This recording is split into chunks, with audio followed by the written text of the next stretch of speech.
Olá pessoal, boa tarde. Para vocês sentarem, por favor. Antes de mais nada, muito obrigado por terem vindo. A gente sabe que é um evento sobre um tema que já saiu da mídia, né? Tá tanta coisa acontecendo no Brasil que a gente esqueceu um pouco de a crise chamada crise de refugiados não acabou, né? Só ficou pior. Então é muito reconfortante ver uma audiência desse tamanho para ouvir sobre o assunto num dia depois de um feriado, com as Paralimpíadas acontecendo. Então queria começar agradecendo sinceramente vocês por terem tomado tempo para vir aqui conversar e ouvir sobre o assunto, tá? I'm just telling them, thanking them for coming for the holiday to hear about such an important subject. Eu vou apresentar o professor e depois disso a gente passa para o inglês para poder passar a palavra para ele, tá? A ideia é que ele fale por algo como 45 minutos e depois a gente vai abrir para vocês para terem conversas, perguntas, e a gente, não sei, pega 3 perguntas, dá a palavra e volta para vocês, tá? Ele me pediu para ser um pouco mais duro com o tempo, porque ele precisa acabar impreterivelmente até a 1 da tarde, porque ele tem outra reunião, tá bem? So, if you allow me, let me introduce and thank very much Professor Pierre Vercauteren for accepting our invitation. It's a great pleasure to have you here to talk to us about such an important subject. Professor Vercauteren holds a licensed degree in political science. I think my mic went off now. And he's specialized in international relations from the Catholic University of Louvain and Brussels. He also has a master's degree in European studies from the same university, and he earned his PhD in political science in '88 from the Free University of Brussels. He was also advisor for 2 ministers in Belgium between '88 and '92. And he's now a professor at the Catholic University of Louvain and a guest professor at the Institute for European Studies and the Free University of Brussels and at the University of Paris. How do you find the time? I don't know myself. Professor Vercauteren is also Secretary General of the Regime Network, which means Research Network on Globalization, International Governance, and the Transformation of the State. And he's also a member of LIFA, forgive my terrible French, Laboratoire Interdisciplinaire d'études de politique Hannah Arendt. Okay, so you can see he's a very busy person. So it's a great honor to have you take your time to talk to us, Professor. You have the floor. Thank you very much. Thank you. Is it working? Yeah, there you go. Okay. Thank you very much. Thank you very much, dear colleague. Ladies and gentlemen, I am extremely glad to be able to address you about the topic of immigration, what challenge for the EU.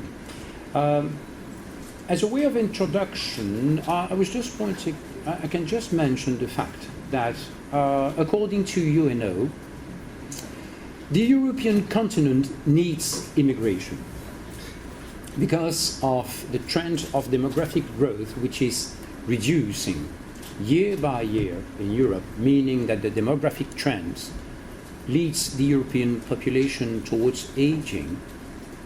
For the future of European development, for having a sustainable economic development, the European continent needs immigration. And this has been observed by UNO reports for years now. So that is a major point to be mentioned as a way of introduction. The second point of a way of introduction is that the European Union is by nature totally different from Brazil population. The Brazil population is by nature multicultural, is a mixed people, although the European Union is an addition of states, an addition of strictly or more or less strictly defined people, having turbulent history for centuries. So that means that indeed multicultural is a challenge for the European Union. inside and from outside. So first, I will address some characteristic about the situation of migration within Europe and from outside Europe. And then I will address some aspects of the migration policy with the EU. These are the two main parts of my presentation. It's important to notice that early historical migration into or within Europe has mostly taken the form of military invasion, but there has been notable exceptions. For instance, population movements within the Roman Empire under the Pax Romana. The Jewish diaspora in Europe, for instance, was the result of the first Jewish-Roman war before Christ, 66-73. Then we faced the collapse of the Roman Empire, but migration was again mostly coupled with warlike invasions. For instance, the Slavic migrations, Hungarian conquest of the Carpathian Basin, Islamic conquests and Turkish expansions into Eastern Europe. And then we had the Ottomans once again establish a multi-ethnic imperial structure across Western Asia on the one hand and Southeastern Europe on the other hand. But Turkification in Southeastern Europe was due more to cultural assimilation than to mass immigration.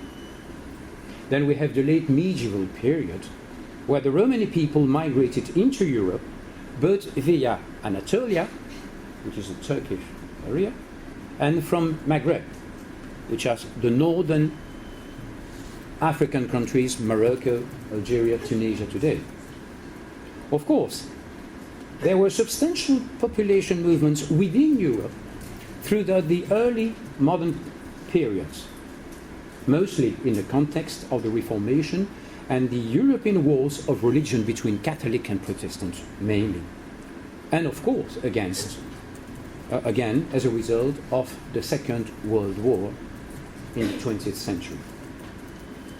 Let me just give you one figure. During the Second World War, 40-45, there were about 40 million displaced persons as a consequence during and after the Second World War.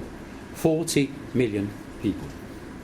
Then, in the second half of the 20th century, until late 60s and 70s, we saw countries like Greece, Ireland, Italy, Norway, Portugal, Spain, and the United Kingdom, who were primarily sources of emigration, sending large numbers of emigrants to the Americas and Australia.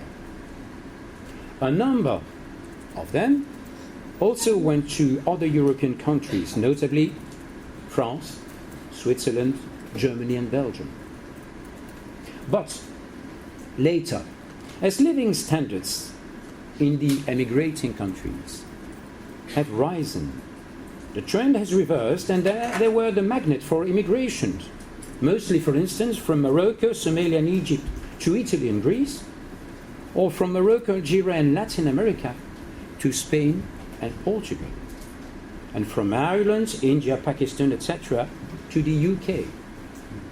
So, first, let's give some comments and infos about migration within Europe, and then migration from outside Europe. Migration within Europe after the 1985 Schengen Agreement. I will come later in my presentation about what the Schengen Agreement are.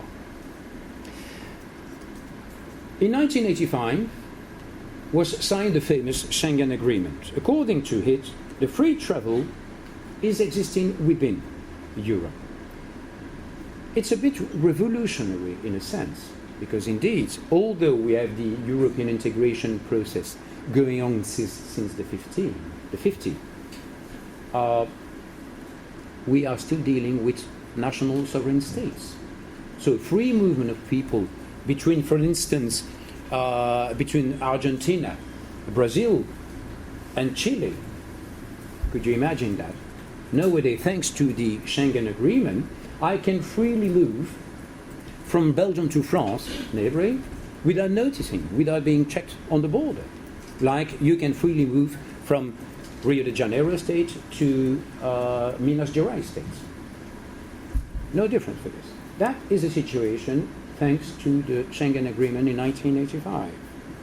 So indeed, citizens of the European Union member states and their families have the right to live and work anywhere within the EU because EU citizenship. But citizens from non-EU countries don't have those rights unless they have an EU long-term residence permits, or if they are family members of EU citizens.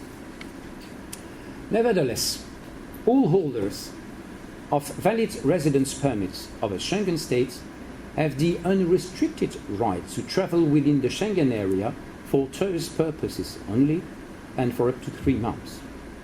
But this is seen by many experts and as an encouragement to work illegally within the Schengen zone.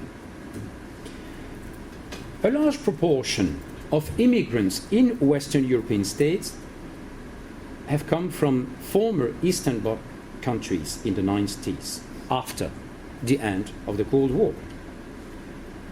Those East European citizens especially went to Spain, Greece, Italy, Portugal, and the UK. There are frequently specific migration patterns, with geography, language, and culture playing a role. For instance, we have witnessed a large number of Poles who moved to the UK and Ireland, while Romanians and Bulgarians have chosen Spain and Italy. But due to change of economic situations, reverse trends have also been noticed. Many of these Polish immigrants in the UK have since returned to Poland after a serious economic crisis in the UK and at the same time economic improvement of the situation in Poland. Nevertheless, the free movement of EU nationals is now an important aspect of migration within the EU, since there are now 28 member states and soon to be 27 because of the Brexit. That could be an issue later. But as a result, they can create those migrations serious political tensions, for instance, between Italy and Romania, since Italy lately expressed its will of restricting free movement of EU nationals, which is contrary to the treaty's obligations. Another migration trend has been that of Northern European countries moving towards Southern Europe. Citizens from the European Union make up a growing proportion of immigrants in Spain, coming chiefly from the UK and Germany. British authorities estimate, for instance, that the UK population, the UK citizens living in Spain is much larger than actually Spanish officials are agreeing, establishing them at about 1 million British citizens living in Spain. 1 million. So, that is the point of immigration within the EU. Let's go now to the migration issue from outside Europe since the 80s.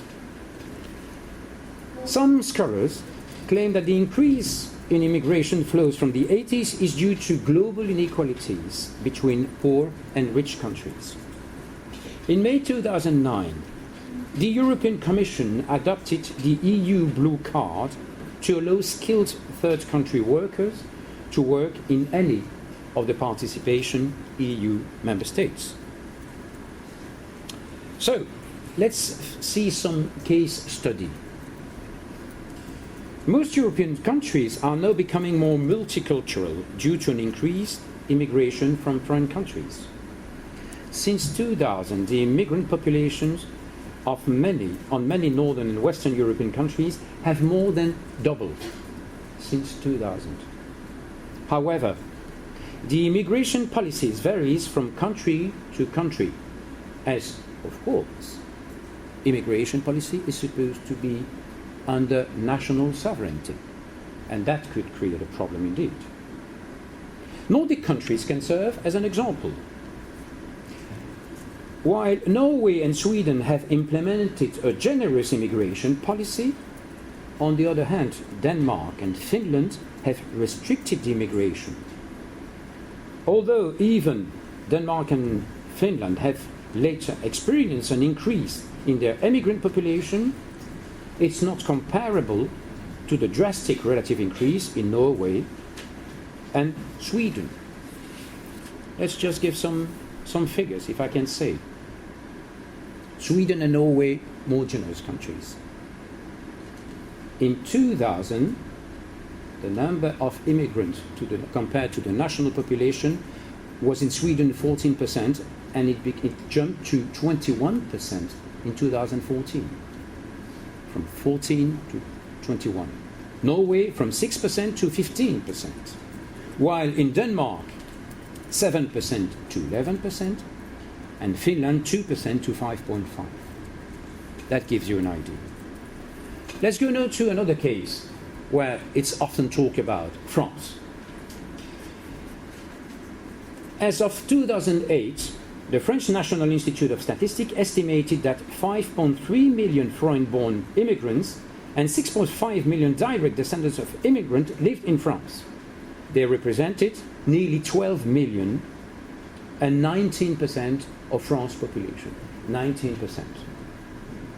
Of course, lots of them are of European origins, more than 5 million.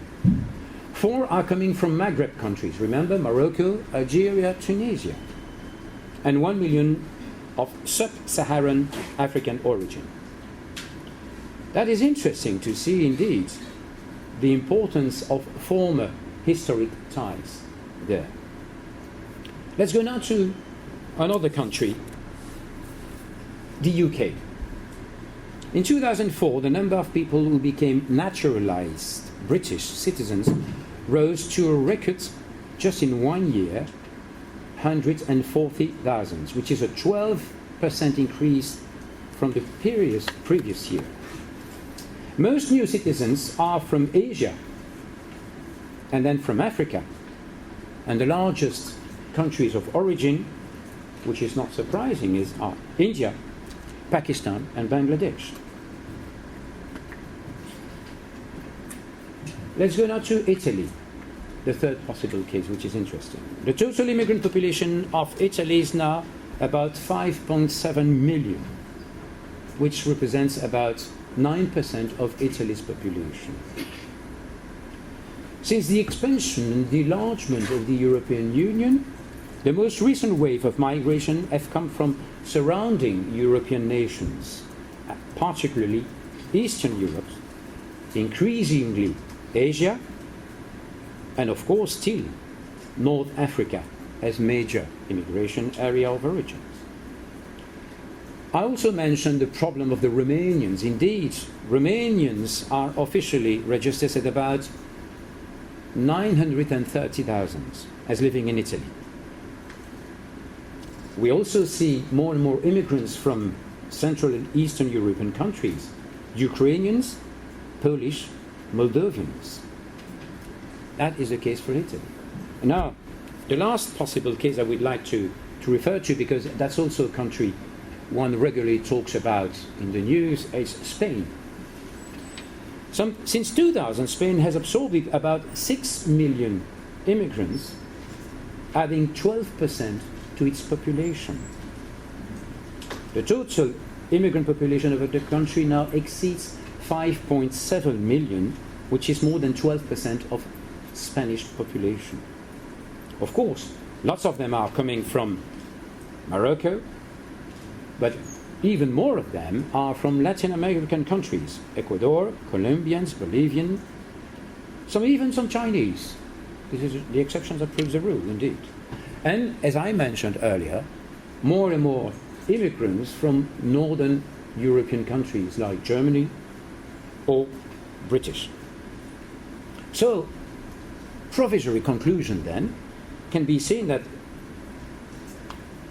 as a trend we can see the impact of historical tie from one country according to its imperial and colonial past. Lots of northern African immigrants to France, or from Central Africa to France. Lots Central African going to Belgium because of the Congo and Rwanda Burundi empire we had until the 60s. Lots of Asians, Central Asians and Indians coming to Britain. These are major trends. Second, the impact also of economic evolutions. It's interesting to notice that lots of candidates, asylum seekers or migrants coming from Africa or Central Asia want to go first to the UK, second to Germany. And Germany is one of the wealthier European countries. If we see a kind of ranking in the proportion of immigrants into a country, oh, that's interesting. I would like to raise the question, as we are here in a Catholic university. According to you, which European country has the highest percentage of immigrants into its city, into its country? Which country has the highest percentage of immigrants? I know, but I ruined the joke. John, please. Germany? Sweden? France? Did I hear France? Hmm? Well, that's a sensitive question because some are questioning the fact that Turkey is a European country. But okay, I'll take that as an hypothesis. No, to be fair, and I know that Bruno knows it, but the answer is the Vatican State. The Holy See, 100%. It's only constituted of immigrants. No one is born in the Vatican City. Well, supposedly. No, apart from that, no, the country with the highest percentage of immigrants is the Grand Duchy of Luxembourg.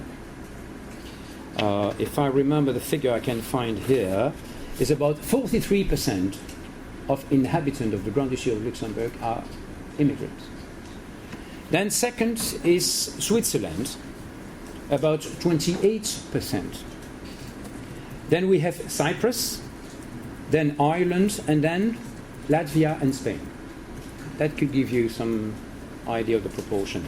But that also gives an interesting idea, is that there are huge differences of immigrant population from one country to the other, which has, of course, an impact on the way the national government is considering migration issue. Then I can come to the second part of my presentation about the aims and the functioning of the European immigration policy. Why is there a need for a European migration policy, as supposedly immigration is supposed to be an exclusive national power for sovereign states? Let's go back to the European integration process and aim and origins. The aims, the initial aims of the European integration process is threefold. First, to restore peace and to strengthen peace among European people who indeed experienced more than 2 world wars in less than 25 years. First aim. Second, indeed to ensure economic redevelopment after the Second World War and economic prosperity. And third, to give back a voice to Europeans on a world stage which has been more global, with 2 superpowers, the United States on the one hand and the Soviet Union on the other hand. How can that integration can be achieved? Through sharing common interest, and especially through economic interest. First, sharing in common steel and coal, which were major goods needed for economic prosperity, and then to enlarge and the idea of a common market. So let's see the logic. The creation of the common market dates back to 1957. The idea is to have a common market with free movement of goods. But later, to experience free movement of goods, for instance, of TV sets, of furniture, of clothes, etc., one also needs to have the free movement of the truck driver, it does not make sense to let the goods to be freely moved without a free movement of the truck drivers who are transporting, indeed. And later they say, well, if there is a need of free movement for the truck drivers, why not a free movement for workers? Because indeed, as nearly all European states are small states compared to Brazil, indeed, there are many cases where some workers are working to neighboring countries, which is close. So why not free movement of workers? And later they say, well, if we need free movement of workers, which is good for economic expansion, why not opening the free movement to all citizens? And that is the idea of Schengen, free movement of citizens within the area. It's a kind of chain effect. You begin with free movement of goods and capitals, then free movement of truck drivers, of workers, and of citizens. So indeed, the European policy about asylum and immigration is based on the principle of free movement inside the 26 member states of the Schengen area. What is the Schengen area? Schengen area is constituted by 22 EU members, 22 plus Iceland, Norway, Liechtenstein, and Switzerland. I just told you 26 Schengen members, but there are 28 EU members. So, indeed, some EU members are not part of the Schengen area. Two decided not to be in, the UK and Ireland, because of their specific geographic location. But others are not also, EU members are not part of the Schengen area. Romania, Bulgaria, Cyprus and Croatia are considered by EU authorities as not fulfilling the criteria to become members of the Schengen area. So indeed, according to the agreement, member states of this Schengen space have opened the possibility for every citizen to freely move into this area. But member states of the Schengen area also have the possibility to temporarily re-establish border controls in case of threats against public order and security. And of course, as you know, in 2015 and 2016, we have been bitterly hit by terrorist attack in various places of Europe, among others, France and Belgium, just to name the two. So indeed, negotiations are under the way to enlarge within the Schengen areas possibilities to temporarily re-establish border controls in case of serious threats about national security. Article 7 of the Lisbon Treaty precises that the European Union is developing a common policy on international relations and a common policy based on solidarity between EU member states.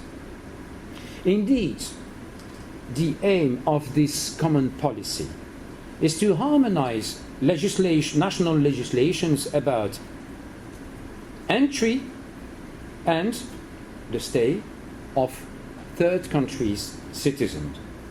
Indeed, Article 77 stipulates that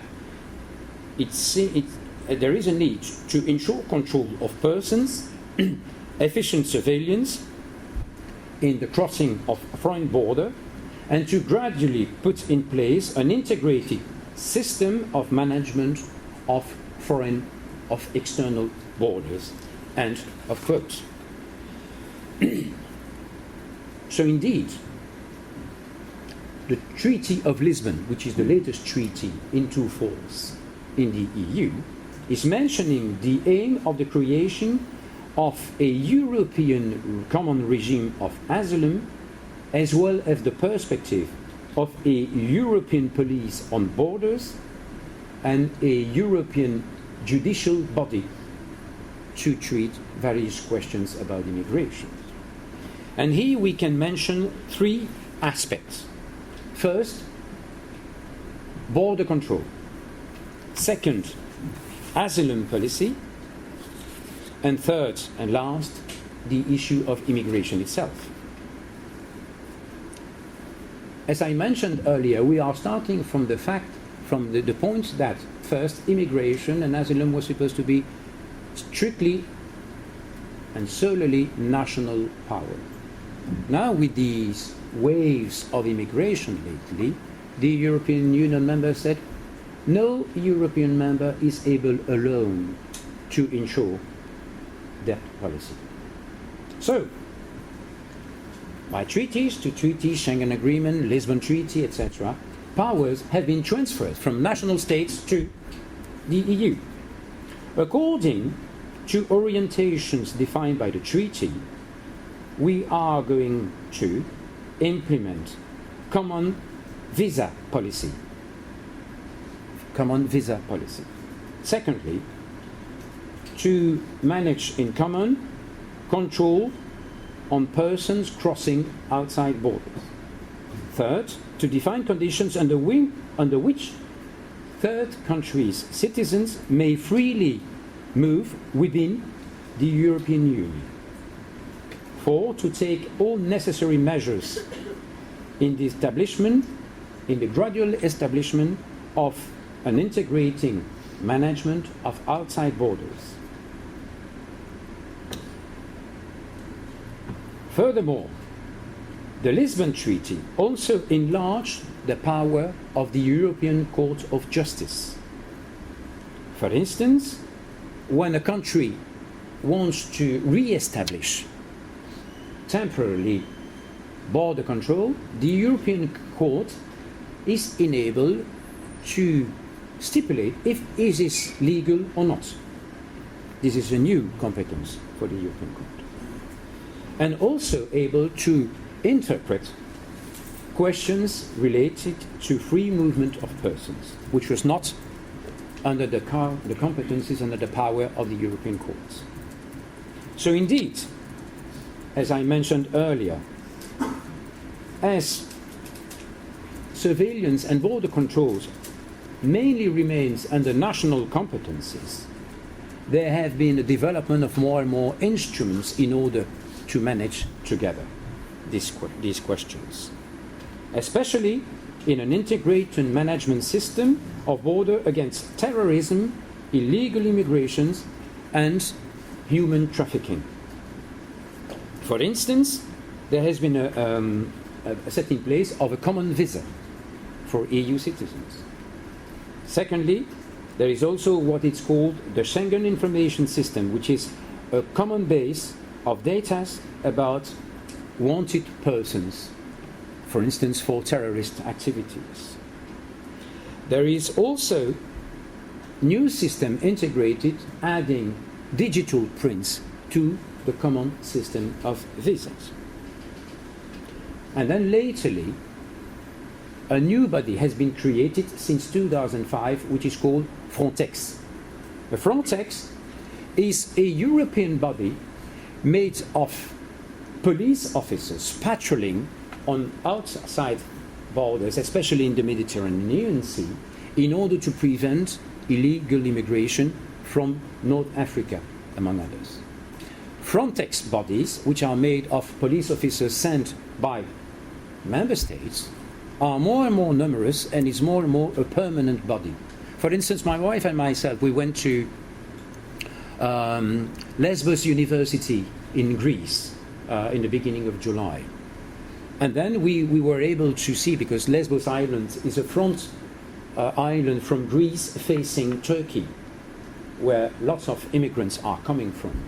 And so we could see some Frontex police officers from Germany, Austria, the Netherlands, and France. That is the idea how they are working.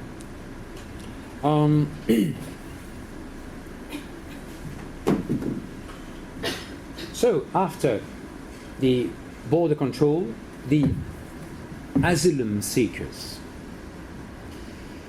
The aim of this, the Union is developing a common policy about asylum seekers with subsidiary legal protection and temporary protection from third countries needing international help. Here, the treaties are providing various dispositions. First, the instauration of a uniform statute of asylum seeker which is valid in the whole European Union. Secondly, the strengthening of Frontex in case of massive immigrant entry with a temporary protection for the displaced persons. Third, common procedures in the delivery or the withdrawal of the asylum statutes. And then, of course, a common policy in a partnership with third countries in order to manage the immigration of people. This is, for instance, the case of the agreement which was reached in March this year between the EU on the one hand and Turkey on the other hand. Let me just give you an idea about asylum seekers into the EU. In 2014, about 625,000 asylum seekers requests have been recorded into the European Union, which is 1.5 times more than the year before.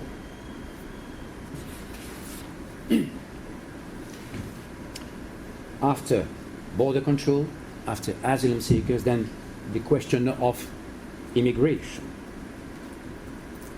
The idea is to have an effective management of migrating trends, to have a fair treatment of third countries' citizens which are regularly staying within the EU, and to prevent together illegal immigration and to prevent human trafficking, and to have a strengthened struggle against this. But the weak point is that immigration, for a large part, remains within national state power.